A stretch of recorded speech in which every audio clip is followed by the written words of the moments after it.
Pernah kepikiran gak sih soal fisika keren yang sebenarnya ada di sekitar kita setiap hari? Nah, kali ini kita bakal bongkar beberapa kekuatan tak kasat mata yang mengatur dunia kita, dari hal-hal yang paling sepele sampai yang paling spektakuler. Kita mulai dari satu misteri besar.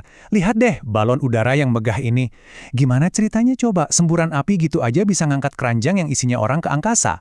Ini bukan sulap, ini murni fisika, dan kita akan pecahin teka-tekinya bareng-bareng. Buat mecahin misteri ini, kita perlu ngerti 3 ide dasar yang saling nyambung. Anggap aja ini kayak 3 petunjuk utama dalam sebuah kasus detektif. Yuk kita ungkap satu persatu. Oke, petunjuk pertama kita nih. Sebelum kita bisa ngomongin kenapa sesuatu bisa terbang gara-gara panas, kita butuh cara yang sama buat mendefinisikan apa itu panas dan dingin. Kita harus punya bahasa yang sama dulu. Nah, ini dia kata kuncinya, suhu. Ini bukan sekadar rasanya anget atau rasanya dingin. Suhu itu adalah cara ilmiah kita buat ngukur seberapa panas atau dinginnya sesuatu. Jadi ada angkanya, pasti, jelas. Kamu pernah kan, habis megang es batu terus megang air keran, airnya jadi kerasa anget banget? Nah, itu bukti kalau tangan kita nggak bisa diandalin buat jadi pengukur. Sains itu butuh presisi, nggak bisa pakai kira-kira.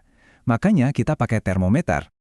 Dan biar semua ilmuwan di seluruh dunia ngomong pakai bahasa yang sama, kita punya skala standar kayak gini. Celsius, Fahrenheit, sama Kelvin. Mereka semua jadi patokan universal buat suhu, yang dasarnya dari titik beku dan titik didih air. Sesuatu yang bisa diukur di mana aja.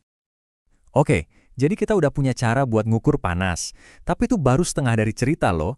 Sekarang kita masuk ke petunjuk kedua. Energi apa sih yang sebenarnya bikin suhu itu berubah? Nah, ini dia jawabannya. Kalor. Yang paling penting buat diingat, kalor itu bukan sesuatu yang dimiliki sama benda. Kalor itu adalah energi yang lagi bergerak. Dan geraknya itu selalu satu arah. Dari tempat yang lebih panas ke tempat yang lebih dingin. Selalu, tanpa kecuali. Jadi, biar gampang bedainnya, suhu itu ukurannya angka yang kamu lihat di termometer. Kalau kalor itu energinya, yang bikin angka di termometer itu bisa naik atau turun. Beda, tapi hubungannya erat banget. Terus gimana energi ini pindah-pindah? Ada 3 cara. Konduksi itu pas kamu megang ujung sendok yang dicelupin ke teh panas. Konveksi itu pusaran air pas kamu lagi masak air. Dan radiasi, nah itu rasa anget matahari di muka kamu, padahal mataharinya jauh banget di angkasa sana. Oke. Ini dia petunjuk terakhir kita, dan mungkin yang paling penting.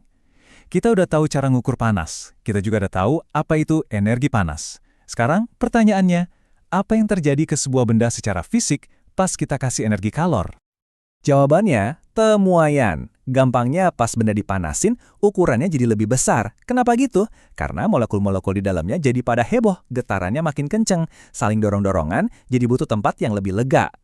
Dan ini bukan teori doang loh, kamu bisa lihat di mana-mana. Coba deh perhatiin sambungan rel kereta api, pasti ada celah kecil kan? Nah itu sengaja dibuat biar pas yang bolong, relnya panas dan memuai, besinya nggak saling dorong sampai bengkok. Atau contoh lain yang jenius banget, termostat di AC kamu. Di dalamnya itu ada strip bimetal, 2 jenis logam yang nempel. Pas suhu ruangan panas, strip itu melengkung karena pemuaian. Klik, AC-nya nyala. Nanti pas udah dingin, stripnya lurus lagi. Klik, AC-nya mati. Simple tapi brilian. Nah, sekarang kita udah punya semua petunjuknya. Suhu, kalor, dan pemuaian. Waktunya kita balik lagi ke pertanyaan awal kita dan pecahin misteri balon udara ini. Sekali dan untuk selamanya. Oke, kita urutkan prosesnya ya. Pertama, pembakar itu memompa energi kalor yang super besar ke udara di dalam balon. Akibatnya, yang kedua, suhu udara di dalamnya langsung meroket. Ketiga, karena suhunya tinggi banget, udara di dalam itu mengalami pemuaian. Molekulnya jadi nyebar, bikin udara itu jadi nggak sepadat alias lebih ringan daripada udara dingin di luar.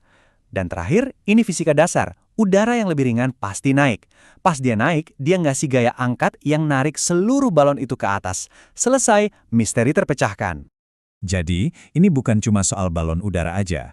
3 konsep ini, suhu, kalor, dan pemuaian, itu bukan cuma buat ngejelasin satu hal, tapi jadi dasar cara kerja dunia di sekitar kita. Saya suka banget analogi ini. Bayangin aja planet kita ini oven raksasa. Suhu itu angka yang kamu set di tombolnya. Nah, kalor itu energi listrik atau gas yang kamu pakai buat manasin oven itu sampai ke suhu yang kamu mau. Kebayangkan sekarang bedanya? Dan sadar atau enggak, kita pakai energi kalor ini buat, ya, hampir segalanya. Mulai dari masak makanan di dapur, bikin listrik di pembangkit listrik, sampai ngegerakin mobil kita. Bahkan buat membentuk logam dan kaca di pabrik. Energi kalor ini benar-benar mesin peradaban kita. Jadi, kita berhasil mecahin misteri balon udara pakai 3 kunci simpel, suhu, kalor, dan pemuaian. Nah, sekarang pertanyaan terakhir dari saya buat kamu. Setelah kamu tahu aturan main ini, coba deh lihat sekeliling. Fenomena apa lagi yang tiba-tiba jadi masuk akal sekarang? Coba deh pikirin.